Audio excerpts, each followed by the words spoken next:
नमस्कार विद्यार्थियों, मैं Manoj Kumar Chittora, principal government polytechnic college Bara एक बार फिर आपके समक्ष मेरा नया ही वीडियो लेकर के उपस्थित हुआ हूं। आज हम डिस्कस करेंगे फाइनल ईयर मैकेनिकल के subject thermal engineering and heat transfer के सेकेंड पार्ट, हीट ट्रांसफर वाले पार्ट के ऊपर। आज हम डिस्कस करेंगे कि हीट ट्रांसफर की क्या क्या मोड्स होते हैं, किस तरीके से एक बॉडी से दूसरी बॉडी में या एक फ्लूइड से दूसरे फ्लूइड में या एक प्लेस से दूसरे प्लेस के ऊपर हीट ट्रांसफर के कितने मेथड्स होते हैं, कितने तरीके होते हैं, किस तरीके से हीट ट्रांसफर संभव हो पाती है।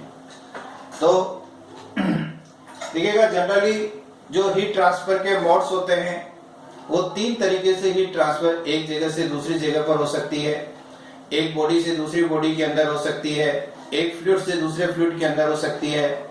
वो तीन तरीके होते हैं, कंडक्शन, कन्वेक्शन एंड रेडिएशन। लेकिन इन तरीकों को के बारे में विस्तृत चर्चा करने से पहले एक क्वेश्चन दिमाग के अंदर आता है कि भाई हीट ट्रांसफर पे इतनी चर्चा करने की इतना इंपॉर्टेंस क्यों दिया जाता है हीट ट्रांसफर को, कि what is the importance of heat transfer. भाई हीट ट्रांसफर क्यों आवश्यक है, इंजीनियरिंग के विद्यार्थियों को हीट ट्रांसफर पढ़ाने की क्या आवश्यकता है। तो देखिएगा विद्यार्थियों, यदि मैं सिविल इंजीनियरिंग के परिप्रेक्ष्य में बात करता हूं तो हम देखते हैं कि एक दीवार जो होती है या एक कमरा जो होता है, सुबह गर्म होता है, शाम को ठंडा होता है, फिर वापस सुबह गर्म होता है। अर्थात दीवार से हीट ट्रांसफर कमरे के अंदर कंटिन्यूअसली होती रहती है।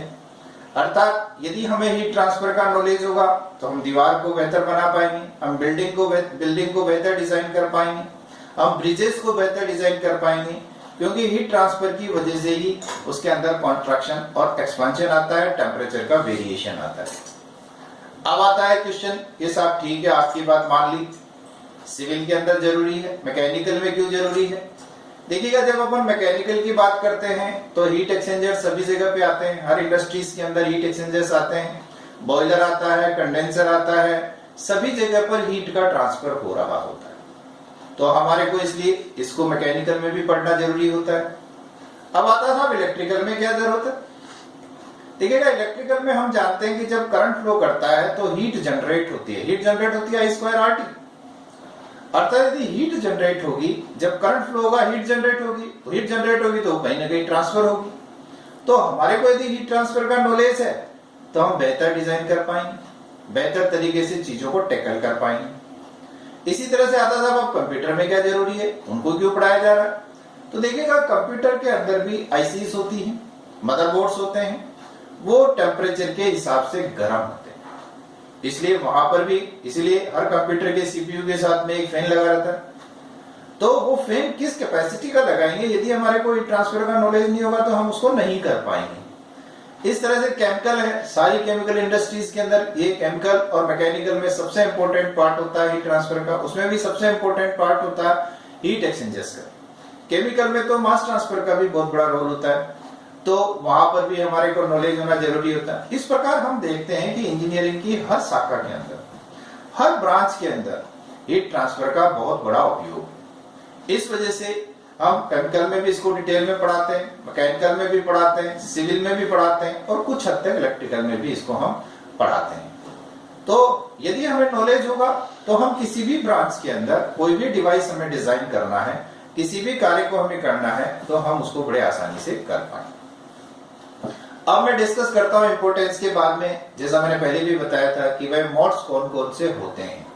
हीट ट्रांसफर तो हो रहा है, एक बॉडी से दूसरी बॉडी के अंदर हो रहा है, एक जगह से दूसरी जगह पे हो रहा है, एक फ्लूइड से दूसरे फ्लूइड के अंदर हो रहा है, लेकिन ये कितने तरीके से संभव हो पाता है।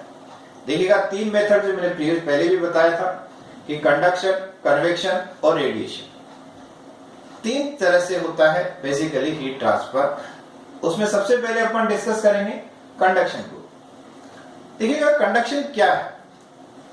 देखिएगा, conduction is a process of heat transfer in which heat is transferred from one place to another place by molecular motion। थोड़ा सा ध्यान दीजिएगा, आणविक गति के कारण जो हीट ट्रांसफर हो रहा है वो heat transfer conduction heat transfer कहलाता है। जैसे कोई भी रोड है, उसको एक सिरे को मैं गर्म करता हूं तो हम उसके दूसरे सिरे के ऊपर भी गर्माहट महसूस करते हैं। ऐसा क्यों होता है? और ये जनरली सॉलिड में होता है। अब आप थोड़ा सा इसको हम समझने की कोशिश करें तो इस चित्र की सहायता से इसको बहुत आसानी से समझ सकते हैं। तो इसको समझने से पहले हमें सॉलिड का जो अंदर का स्ट्रक्चर है उसको समझना होता है। देखिएगा, सॉलिड में जो मॉलिक्यूल्स होते हैं वो इंटर एटॉमिक बॉन्ड्स के द्वारा बंधे रहते हैं। वो केवल अपनी ही जगह पर मॉलिक्यूलर मोशन करते रहते हैं। वो एक जगह से दूसरी जगह पर ट्रांसफर नहीं होते हैं, एक जगह से दूसरी जगह पर नहीं रहते हैं। उनके अंदर जो काइनेटिक एनर्जी होती है उसके कारण वो अपनी ही जगह पर मोशन करते रहते हैं। अब आपने किसी एक सरफेस को हीटअप किया, जैसे चित्र में बताया कि मैंने यहां से हीटअप किया, तो क्या होगा कि सबसे पहले एनर्जी इनको मिलेगी जो इसके सरफेस के बिल्कुल पास में सिचुएटेड मॉलिक्यूल्स हैं। अब ये क्योंकि मॉलिक्यूलर मोशन कर रहे हैं, इधर भी जा रहे हैं, इधर भी जा रहे हैं, ऊपर भी जा रहे हैं, नीचे भी जा रहे हैं, लेकिन अपनी ही जगह पे कर रहे हैं, तो वो पास वाली लेयर को अपनी हीट ट्रांसफर कर देंगे। वो हीट पा करके उसकी काइनेटिक एनर्जी बढ़ेगी, वो पास वाली लेयर को कर देंगे। ये कहीं ट्रांसफर नहीं हुआ, ये अपनी जगह से नहीं गई, केवल हीट इस लेयर फिर इस लेयर, इस तरह से कंटिन्यूअसली हीट लास्ट लेयर तक पहुंच जाती है। अर्थात केवल मॉलिक्यूलर मोशन की वजह से, वो भी अपनी जगह के ऊपर मॉलिक्यूलर मोशन कर रहा है, वो हीट पास वाले को दे रहा, पास वाला उससे पास वाले को दे रहा, इस प्रकार हीट कंटिन्यूअसली ट्रांसफर हो रही है, लेकिन मॉलिक्यूल एक जगह से दूसरी जगह पर नहीं जा रहा है। इस प्रकार का प्रोसेस जो होता है हीट एक्सचेंजेस का, हीट ट्रांसफर का, वो प्रोसेस बेसिकली कहलाता है कंडक्शन। और जनरली कंडक्शन द्वारा जो हीट ट्रांसफर होती है वो सॉलिड के अंदर होती है। अब इस हीट ट्रांसफर के लिए कौन से नियम का पालन किया जाता है? तो फरियर नामक साइंटिस्ट ने 1822 के अंदर एक नियम दिया था जिसके आधार पर हम पूरा कंडक्शन का एनालिसिस करते हैं। वो कहलाता है Fourier law of heat conduction. वो यहाँ पर स्लाइड में आप देख रहे हो, Q is equal to minus K A D T by D X. यहाँ पर Q है हीट फ्लो, जो यहाँ से यहाँ तक हीट फ्लो हो रही है। K thermal conductivity of the material, जो मटेरियल आप ले रहे हो उसकी थर्मल कंडक्टिविटी है। एक क्रॉस सेक्शनल एरिया है, और dt बाई dx जो है बेसिकली टेम्परेचर ग्रेडियंट है, यानी यहां से यहां तक जो है एक पर्टिकुलर जोन के अंदर कितना टेम्परेचर डिफरेंस आपका आ रहा है। यहां पर एक आप देख रहे हो कि यहां पर एक नेगेटिव साइन लिया हुआ है, इसका भी अपना इंपॉर्टेंस है। नेगेटिव साइन इसलिए लिया जाता है क्योंकि जब आपका हीट ट्रांसफर बढ़ता है तो टेम्परेचर आपका घटता है, यानी जो डिफरेंस आएगा वो नेगेटिव आएगा। जब डिफरेंस आपका नेगेटिव आएगा तो उसको पॉजिटिव बनाने के लिए, क्योंकि हीट ट्रांसफर कभी नेगेटिव नहीं हो सकता, उसको पॉजिटिव बनाने के लिए यहां पर हम नेगेटिव साइन का इस्तेमाल करते हैं। इस तरह से हमने देखा कि कंडक्शन के द्वारा, कंडक्शन क्या होता है, कंडक्शन के द्वारा किस तरीके से हीट ट्रांसफर। तो एक बार फिर मैं इसकी परिभाषा को रिपीट कर देता हूं कि conduction is a process of heat transfer in which heat is transferred from one place, one part of a body to another part of the body by the molecular motion, आणविक गति के कारण। इसके अंदर किसी प्रकार का जो मॉलिक्यूल होता है वो एक जगह से दूसरे जगह पर नहीं जाता है। अब आता है दूसरा mode of heat transfer, that is a convection. Convection द्वारा जो हीट ट्रांसफर होता है वो जनरली लिक्विड और गैसेस के अंदर होता है। इसके अंदर क्या होता है कि मॉलिक्यूल एक जगह से हीट लेता है और वो डेड अंत तक पहुंचाता है, दूसरी जगह तक पहुंचाता है। यानी जैसे लिक्विड के एक पार्ट में हीट ली तो नीचे से ऊपर तक जाएगा, वहां हीट अप करेगा, फिर नीचे आएगा। इस तरह से कंटिन्यूअसली मॉलिक्यूल पूरे लिक्विड के अंदर रोटेट, मूव करते रहते हैं। देखिएगा फर्क क्या है, कंडक्शन के अंदर मॉलिक्यूल अपनी जगह पे था, केवल पास वाले को दी, वापस अपनी जगह पे आ गया। लेकिन इसके अंदर मॉलिक्यूल पूरे लिक्विड में मूव कर रहा है, यानी ये मॉलिक्यूलर, ये अर्थात कन्वेक्शन के द्वारा जो हीट ट्रांसफर हो रही है उसके अंदर जो अणु होता है, जो मॉलिक्यूल होता है, वो एक जगह से हीट को लेकर के दूसरी जगह पे जाता है और वापस अपनी जगह पे। इस तरह से कंटिन्यूअसली मूवमेंट, यानी मॉलिक्यूलर मूवमेंट के कारण एक जगह से दूसरी जगह पर मॉलिक्यूलर मूवमेंट के कारण जो होता है हीट ट्रांसफर, वो बेसिकली आपका कन्वेक्शन के द्वारा हीट ट्रांसफर कहलाता है। अब ये भी दो तरह से होता है, एक होता है फ्री कन्वेक्शन और एक होता है फोर्स कन्वेक्शन। देखिएगा फ्री कन्वेक्शन के अंदर क्या होता है, हमने कोई भी डिवाइस नहीं लगा रखा, बाहर से कोई भी डिवाइस नहीं लगा रखा है, उसके अंदर ऑटोमेटिकली हीट ट्रांसफर हो रहा है ड्यू टू टेम्परेचर डिफरेंस के कारण, डेंसिटी डिफरेंस के कारण। लेकिन यदि हम कोई आउटर डिवाइस लगा दे हीट को ट्रांसफर करने के लिए, तो उस प्रकार का जो होता है वो कहलाता है आपका फोर्स कन्वेक्शन। यानी फ्री कन्वेक्शन के अंदर हम कोई बाहर का डिवाइस नहीं लगाएंगे। हीट का जो ट्रांसफर एक जगह से दूसरी जगह पे लिक्विड में होगा वो बेसिकली आपका केवल और केवल टेम्परेचर डिफरेंस के कारण होगा, डेंसिटी डिफरेंस के कारण होगा। लेकिन फोर्स कन्वेक्शन के कारण जो हीट ट्रांसफर होगा उसके अंदर हम कोई डिवाइस लगाएंगे मूवमेंट के लिए, हीट ट्रांसफर के मूवमेंट के लिए। इसके लिए जिस नियम का उपयोग किया जाता है वो नियम होता है आपका न्यूटन्स लॉ ऑफ कूलिंग का, इसके लिए जनरली काम में लिया जाता है। वो होता है HATS माइनस TL। H क्या है? कन्वेक्टिव हीट ट्रांसफर कोएफिशिएंट है। A जो है हीट ट्रांसफर एरिया है। TS और TF जो है बेसिकली सरफेस और फ्लूइड का टेम्परेचर डिफरेंस है। इसको अपन T1 माइनस T2 भी ले सकते हैं, एक जगह का डिफरेंस माइनस दूसरी जगह का टेम्परेचर, दोनों के टेम्परेचर का डिफरेंस बेसिकली। तो ये मेनली रीजन ये है कि टेम्परेचर के डिफरेंस की वजह से ही यहाँ पर आपका हीट ट्रांसफर होता है। अब तीसरा और सबसे important part that is a radiation यानी विकिरण। देखिएगा विकिरण वो मोड होता है ट्रांसफर के अंदर जिसमें किसी भी प्रकार के मीडियम की आवश्यकता नहीं होती। यानी radiation is a process of heat transfer in which heat is transferred from one place to another place by electromagnetic waves. विद्युत चुंबकीय तरंगों के द्वारा जो एक स्थान से दूसरे स्थान के ऊपर हीट ट्रांसफर हो रही है जिसमें किसी भी प्रकार के माध्यम की आवश्यकता नहीं है, इस प्रकार का जो हीट ट्रांसफर होता है वो हीट ट्रांसफर आपका रेडिएशन हीट ट्रांसफर कहलाता है। और देखिएगा रेडिएशन के द्वारा हीट ट्रांसफर सदैव सभी जगह पे रहता है। उसका जो बेस्ट एग्जांपल है वो सूर्य से हमारे को जो रोशनी मिल रही है, जो हीट मिल रही है, जो गर्मी मिल रही है, वो बेसिकली रेडिएशन के कारण है। और देखिएगा कभी भी रेडिएशन को हम किसी भी जगह से अवॉइड नहीं कर सकते। यदि आप किसी भी चीज को गर्म कर रहे हैं तो वहां से रेडिएशन आपके बॉडी तक आएगा ही आएगा। यदि आप जैसे आप किसी जगह आग जल रही है उसके सामने आप खड़े हैं तो आप अपने आप गर्मी फील करेंगे, अर्थात you are getting the heat. अब वहां रेडिएशन के कारण हीट ट्रांसफर आपकी हो रही है। अब रेडिएशन के कारण जो हीट ट्रांसफर होती है उसका एनालिसिस हम जो करते हैं उसके लिए जिस नियम का पालन होता है वो स्टीफन बोल्ट्जमैन नियम का पालन होता है। वो है sigma B EB is equal to sigma AT4। EB क्या है? Energy emitted per unit time, यानी किसी भी बॉडी से पर यूनिट टाइम कितनी एनर्जी इमिट हो रही है। A क्या है? आपका सरफेस एरिया है।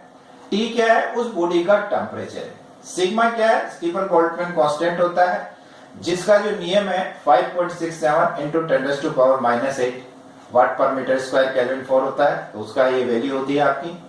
अब आप देखिएगा इस सारी चीजों को यहां पर मैंने बताया हुआ है कि वो ब्लैक बॉडी ले रहे हैं, यदि नॉन ब्लैक बॉडी है तो हम किस तरह से at a given temperature maximum radiation are emitted by a ideal limited. यानी ब्लैक बॉडी वो बॉडी होती है जो मैक्सिमम रेडिएशन को एब्जॉर्ब भी करती है लेकिन साथ ही साथ इमिट भी करती है। The energy emitted bye non black body जो होती है वो ब्लैक बॉडी के कंपैरिजन में कम होती है। तो उसके केस में हम यहाँ पर एक और कांस्टेंट इमिसिविटी को काम में लेते हैं। इमिसिविटी यहाँ लिखी हुई है सिग्मा AT4 के आगे कांस्टेंट और लगा देते हैं, इमिसिविटी को मल्टीप्लाई कर देते हैं। वो इमिसिविटी क्या होती है? Ratio of emissive power of non black body to a black body. इन दोनों का जो रेशो होता है वो इमिसिविटी आपकी कहलाती है। हमेशा जो रेडिएशन जिससे होता है वो बॉडी क्या करती है? एनर्जी को इमिट भी करती है और एनर्जी को एब्जॉर्ब भी करती है। तो वहां पर हम इस ट्रांसफर को इस तरीके से भी लिख सकते हैं। ये जैसे T2 जो है बाहर एटमॉस्फेयर का टेम्परेचर है, ये जैसे दो बॉडी आपकी रखी हुई है तो उन दोनों बॉडी के अंदर रेडिएशन के कारण कितना हीट ट्रांसफर होगा वो भी अपन Q12 is equal to sigma A1 T14 minus T24 को, यानी बॉडी A बॉडी 2 से कितनी हीट ले रही है वो भी हम ज्ञात कर सकते हैं इस फॉर्मूले की सहायता से। देखिएगा एक चित्र मैंने यहाँ पे बताया है आपको जिसकी सहायता से आप बहुत आसानी से समझ सकते हैं कि रेडिएशन क्या होता है, कंडक्शन क्या होता है और कन्वेक्शन क्या होता है। देखिएगा यहाँ पर एक पतीला बताया है जिसके अंदर पानी भरा हुआ है, कोई भी लिक्विड है, ये उसका हैंडल है और नीचे हमने क्या किया? आग लगा दी, उसको गर्म करना है पानी को हम। तो देखिएगा यहां से जो हीट ट्रांसफर हो रही है पतीले के बॉटम सरफेस को, वो हीट ट्रांसफर हो रही है बाय रेडिएशन की वजह से। और जो पतीले की चारों तरफ की बॉडी है वो जो गर्म हो रही है वो कंडक्शन की वजह से हो रही है। पतीले का जो हैंडल गर्म हो रहा है यहां से यहां तक, वो कंडक्शन की वजह से हो रहा है। और जो पानी गर्म हो रहा है, देखिएगा इसमें दिखा रखा है सारे, यहाँ पर मूवमेंट दिखा रखा है आपको, मॉलिक्यूल्स का मूवमेंट दिखा रखा है, मोशन दिखा रखा है, मॉलिक्यूलर मोशन। इसके कारण जो पानी गर्म हो रहा है वो कन्वेक्शन के कारण हो रहा है। यानी इस एक छोटे से एग्जाम्पल की सहायता से हम बड़े आसानी से अंडरस्टैंड कर सकते हैं कि रेडिएशन कैसे होता है, कंडक्शन कैसे होता है और कन्वेक्शन कैसे होता है। तो विद्यार्थियों, आज हमने डिस्कस किया है 3 प्रकार के मोड हमने डिस्कस किए हैं, कंडक्शन, कन्वेक्शन और रेडिएशन। आपके कई बार 6 नंबर का क्वेश्चन इसके अंदर पूछा जाता है कि what are the various modes of heat transfer. तो आपको तीनों प्रकार की डेफिनेशन आपको लिखनी है और नियम लिखना है। यदि 12 नंबर में पूछा जाता है तो इसको थोड़ा थोड़ा आपको समझाना भी है। एक और क्वेश्चन आपसे पूछा जाता है कि what is the importance of A heat transfer. तो जो मैंने पहले समझाया था कि सिविल में क्या हीट ट्रांसफर का क्या उपयोग है, मैकेनिकल में क्या उपयोग है, इलेक्ट्रिकल में क्या उपयोग है, केमिकल में क्या उपयोग है, कंप्यूटर में क्या उपयोग है, वो आपको लिखना है। इस तरह से यदि आप परीक्षा में सवाल को अटेम्प्ट करेंगे, ऑब्जेक्टिव में भी कई सारे क्वेश्चन इसके अंदर बन सकते हैं। आपसे स्टीफन बोल्ट्जमैन कांस्टेंट जो होता है उसकी वैल्यू पूछी जा सकती है, आपसे फरियर लॉ का फॉर्मूला पूछा जा सकता है, न्यूटन कूलिंग लॉ का फॉर्मूला पूछा जा सकता है, के क्या होती है ये पूछा जा सकता है। इस तरीके से एच क्या होता है ये पूछा जा सकता है, सिग्मा क्या होता है ये पूछा जा सकता है। तो ये सारी चीजें, इमिसिविटी क्या होती है ये आपसे पूछी जा सकती है, ब्लैक बॉडी क्या होती है ये आपसे पूछी जा सकती है। तो ये सारी चीजें आपको आना जरूरी होता है, जिससे आप आसानी से जवाब दे करके अच्छे से अच्छे अंक प्राप्त कर सको। धन्यवाद।